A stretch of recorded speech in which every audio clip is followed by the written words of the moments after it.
Hello, everyone. Welcome to another episode, FPL Ultra. This is the Fantasy Premier League team.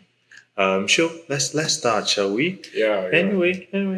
Last week, we had a few changes. I think the only changes I made to my team last week was get Bruno out and then bring in Saka. And yeah, basically that was the only thing I did. And so I got 82 points last week. How many did you get? I got 75 points. 75. This is my highest number of points I've gotten this season, I guess. So let's see, right? Let's see. In goal, I think I was debating between either starting Dubravka or Sanchez. I did Sanchez. Dubravka had 9 points. Sanchez had 5. Vega with 3 points. Senesi with 2. Gabriel with 12. Kudus didn't hold his time, so he had 2 points. Semenyo with 4. Saka 7. Yankuba Minte had 2. Mateta with a hat trick, 17 points. Salah 26 as captain, and Joao Pedro 2. I already said Dubravka had 9 points on my bench. Reinders and Lacroix had 1 each. Fredrickson 0. I think it was a good day for me. This is the largest green arrow I've gotten, so I'm quite happy with this. How about you? Wow, nice. How did my team do? 75 points all out. Ryan go 6 points, Gabriel 12, Virgil 3, Senesi 2, Munoz 10. Yeah, Munoz has been chipping in lately. I'll take it because I've had him for a while and he has not really been delivering. But now he's beginning to do well. Same thing with Gakpo. 7 points from Gakpo, 4 points from Semenyo. I don't mind. He has tried it out.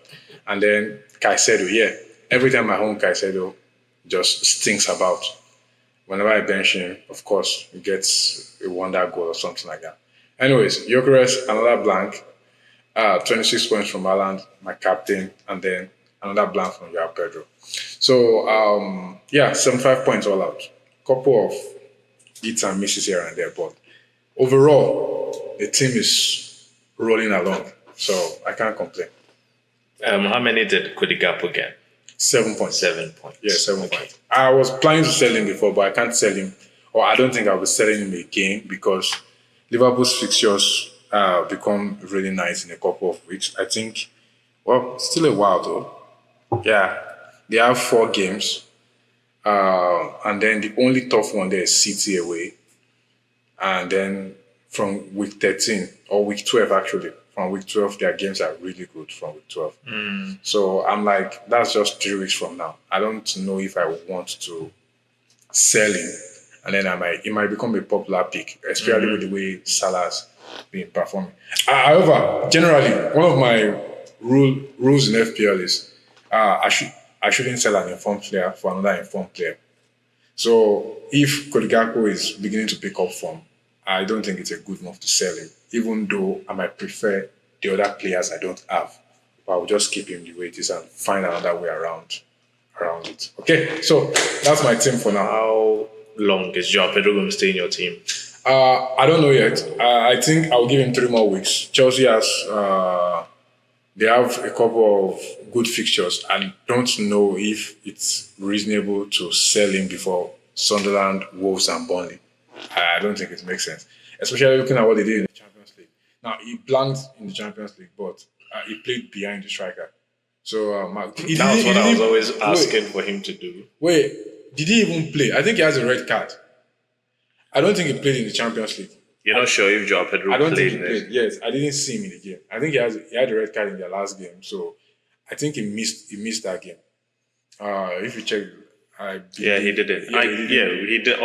I can't believe we saw the lineup, talked about it. He didn't play. He had a red card. So, but looking at Magui's performance, it kind of gives me hope that he might start in the league, and then Joao Pedro starts in the 10 behind him. And I think that kind of suits Joao Pedro well. I hope so, bro. I really hope so. But anyways, they have a run of very good games. Sunderland, Wolves, Burnley in the next 4 weeks. I'm sorry, I can't sell Joao Pedro before those games. Yeah, so Joao Pedro will be in my team till at least game week 12.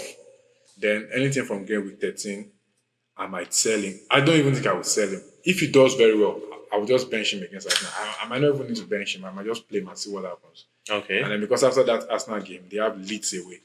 Like that's a run of really good games. So yeah, I'm keeping your Pedro for now.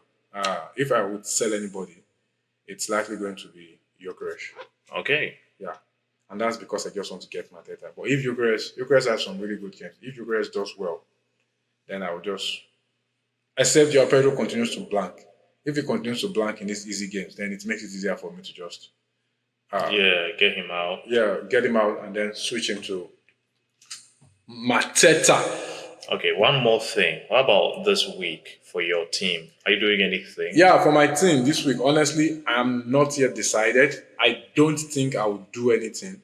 I was going to do something before, but I've changed my mind like twice during the week. So usually, if I'm so undecided like that, I I tend to just wait it out. Sometimes I've been learning a lot from this guy. Actually, I didn't even know I've been learning a lot from him. Yeah, but I've come to realize that he listening to him has been influencing my decision making a little bit. And he said something I think about 2 or 3 weeks ago. He said sometimes one of the best things to do is to do nothing. So he said sometimes in FPL the best thing to do is do nothing. The only problem with that is price changes. Yeah, because there's some players you want to get at 5.9, and then now they are 6 million or something like that. You are priced out by 0.1 million from the player. So those things I've been seeing them, and yeah, I know that the transfers I want to make in my head, I'm like 0.3 million away from them. And I feel like if I wait for 1 week, if all those three players rise, then I'll be priced out of those. I might be priced out of the zero point 0.2 or 0.3 million price bracket. So, yeah, the reason why, so the plan, I have a couple of, I have a couple of, I have a couple of ideas in my head. The first one is, that was one I've been saying right from time, which I wanted to do immediately after the Champions League game, was Raya to Pope and then Van Dijk to Timber. But Timber played. He didn't play 90 minutes, but he played I think 70 something, maybe 75 or 70, between 7 that was 75 plus minutes. I won't be surprised. I think he will still start. I think Timber will, especially because he didn't finish the game. But it's Palace at home. I won't be surprised if Palace scores. I don't think this is the best game to get Timber in, especially since I already have to do the Timber Raya swap. I might just wait it out. I won't be surprised also if Timber is benched, but I seriously doubt it. However, I just feel like I want to give it one more week. Then what's the other thing? And the other thing I also thought of doing was I can just keep Raya for now and then swap Virgil to Timber and then Gyökeres to Waterman. Like I might just do Virgil to Timber and then Gyökeres to Gyökeres to Waterman. Waterman or this guy. But And will you keep Raya or you swap Raya for Nick Pope too? I will leave Raya. Okay. I will leave Raya. I have just 2 transfers actually, so I can only do 2. I mean, so you're talking about what you would do now. Yeah, what I will do now. I'm still thinking about it. That's fine. Yeah. I've been undecided between Watemade and Mateta, but I feel like I will lean towards Mateta. Now, I would not want to get Mateta before Arsenal away. That's not a good fixture for them. And I just checked their Conference League game. They lost 1-0. So it doesn't mean anything really. Doesn't mean anything because the rest had a couple of players, but majority of their 11 started. So I'm definitely basically what I'm trying to say is my mind is not made up.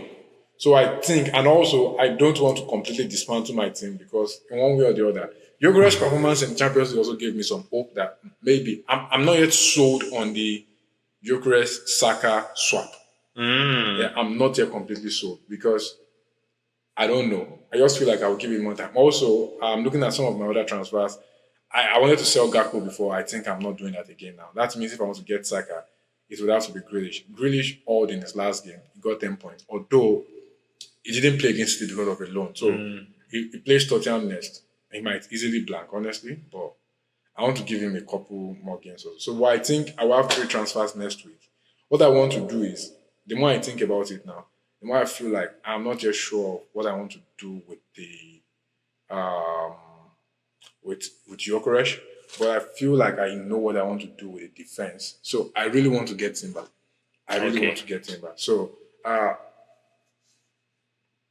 after Palace, the two games we play next, Burnley, I think it's Burnley and Leeds. I'm almost confident we're going to get a clean sheet. So I might just do Jokeresh to this guy, Mateta, and then Virgil to Timber. Timber. And then at the end of those, after those two games, I can now swap Raya to Pope and then sell one of these guys for Saka. In subsequent game In weeks. subsequent games. So that means I will have three Arsenal defenders. But I don't think I want to go with three Arsenal defenders for Yeah, the long that's run. yeah. Because if we get whenever we concede, Everybody concedes. everybody concedes. But the only thing is that the way Arsenal are playing this season, You don't think you're going to concede? we will definitely You don't think concede, you are but- going to concede easily? But in most games, we will keep a clean sheet. And right now, I think having one Arsenal defender does not add anything to your team because everybody does. So the minimum you can have is a 2. So if you have 2 Arsenal defenders, then maybe you can get, depending on the combination, most people are Raya, Gabriel.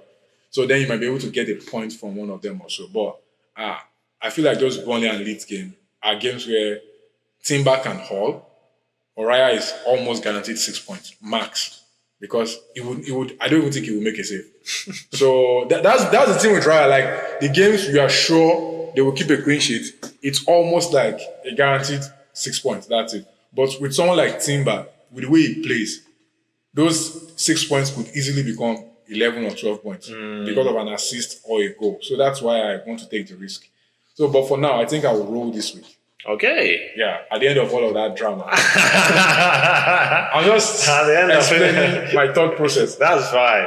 I think I'll roll this week. That's I fine. don't want to give the team, I want to give everybody, I want to give myself, not even the team, I want to give myself one more week of let's see how these guys are doing.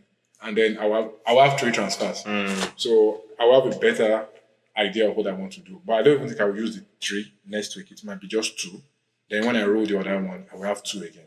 Okay. All right, so that's it from my team. But just before I wrap it up, so my team will likely just be the same. And the only difference is, so that will be Ryan Go, Gabriel, Virgil, and then Senesi. I'm going to 3-4-3 this week. Okay. I'm benching Munoz against Arsenal. Okay. Yes, I mean, and then Grealish is back in the team against Tottenham. It's between Grealish versus Tottenham and Munoz versus Arsenal. But I think I would risk Grealish. Let's see what goes. I hope Munoz doesn't turn crazy and then drop an assist. Yeah, that would be annoying because it'll be on my bench. Anyways, that's my team. Alan captain. Alan captain. Yeah. Well, I guess it's almost the same for my team. The only thing I think I did for my team is get out Minte and bring in Caicedo. Oh, you went for Caicedo. Yes. Why? Because just you have a lot of good fixtures. I think you should have gone for Enzo. No, You didn't have I the couldn't money. afford him. Oh yeah. Oh. I was looking at it and Minte cost 5.9, Caicedo exactly 5.9. Caicedo is 5.9. 5.9 exactly. And I'm afraid he might get a price hike if they beat Sunderland again and a couple of their next good fixtures. I think after Sunderland, they have Tottenham, then Wolves and Burnley. I feel like he would just get 3 points. That's fine. I don't know what to expect from Minte against Man United, but I don't want to sit here thinking that Minte is going to do well against us. I have a feeling. Oh, that- the mean they tried didn't work out. Yeah, Minte trial didn't work out. It didn't work out. I got 2 pre-assists, which you don't get points for. Oh, So what pre-assist. do I I can't do? believe you're tracking pre-assist Yeah, now. I need to make sure every single person in my team has the potential of getting points. I guess the only change I am still thinking about making is taking out Mateta for Tijani Reinders so I can play 3-5-2. But I have a feeling that you never know what's going to happen. Arsenal might just consider Yeah, him Mateta to is be- a striker. I mean, Mateta is a striker. yeah. And And I also, don't know. Rodri and Nico Gonzalez are injured. I think Renders will play, but he will play more defensively. Like he will play at the base of the midfield. He will Okay. not be as advanced. Okay. That's what I feel. That's fair. I mean, he's been my first up for a while. And I guess that's how my team is going to be like. So just Caicedo in for Minte and Haaland remains captain. I don't want to be left out of any hole. Because of the way my team is, I cannot let a small chance go. So if I have the opportunity to get any points, I'll do that. So that's basically it. 3-4-3 Mateta, Haaland, Joao Pedro in my front, Saka, Kudus, Semenyo, and Caicedo, then Gabriel Senesi and Virgo. Then I have Sanchez starting instead of Dubravka, even though any of them could. Against Wolves, Dubravka is playing for Burnley, and I don't know. Wolves might just score. You never know what's going to happen. But I hope Chelsea are able to. I'm going to have to really monitor this Chelsea game now because of this. But There's nothing going. Well, yeah, they play Sunderland. They play Sunderland. So I really hope Caicedo scores one of those is bangers. yeah, I want to be benefiting from the Caicedo bangers. Oh yeah, so that's it. That's it for my team. And Yeah, that's it from my team also. That's it. Fingers crossed. I don't. If a team, one of the things I've learned from FPL, just general FPL tips. I've been dropping a lot of tips lately. So yeah, listen to me. If your team is doing well, don't dismantle it for better players. So right now, the changes I'm wanting to make, they are not red changes. Like, oh, my team is red. Like everything is everywhere is bleeding. My points are terrible. I've been doing well. At least the past. I mean, I worked my way to the point where my team is now doing well because we've been struggling for a while now before we got to this point. So I don't just want to piece apart and dismantle everything because some things are not working. I'm just trying to look for the marginal changes where this guy's not been performing for a while. And I also want to be convinced that it's a transfer I think is worth it because I've wasted some transfers in the past and I don't want to do that again. So if I'm not yet convinced that it is worth the swap, I think especially now that you can roll 5 transfers, it's better to just roll that transfer and wait till the other week. So sometimes it's just the best option to give yourself a couple more days or weeks of thinking about it and see how these players perform. Oh, that's my own. I feel like I'm excusing my own decisions. explaining why he does the things Yeah. he does, Well, I feel like I'm excusing why I'm rolling. and then passing it off as general knowledge. Yeah. Enough is enough. I'll be rolling this week. Yeah, I mean, I think even in my team, I think looking at from game week 1 all the way up to this point, it has changed drastically. I had Esteve and the other guys in my defense and so many things. I didn't have Haaland for a long time, and I think my team now has gotten to the point where I think it's okay. It can do well for a few weeks. I might actually be able to bank some transfers in the next few game weeks. Yeah, so I'm happy with it the way it is going now. I took Jacob's advice of not dismantling my team when it's doing well. Don't dismantle your team when it's doing well. Yeah, it's not Jacob. It's just common. Hey, it's my advice. It's common sense. Hey, I learned that the hard way. This is normal stuff. About 2 seasons ago, it was I was chasing the shiny toy syndrome. You have a player and you're like, nah, I prefer these other players because they're just old. Nah. And then It's working, don't touch it, bro. We know that from a long time. wow. The only person who didn't hold for my team is out, Minte, and he has been in for like 3 weeks. It's time to give Caicedo a chance. I think it's the most, I don't know, well thought, not necessarily well thought, but like straightforward decision I can make for the good of my team now. Anyway, I'm talking a lot. That's the end from us.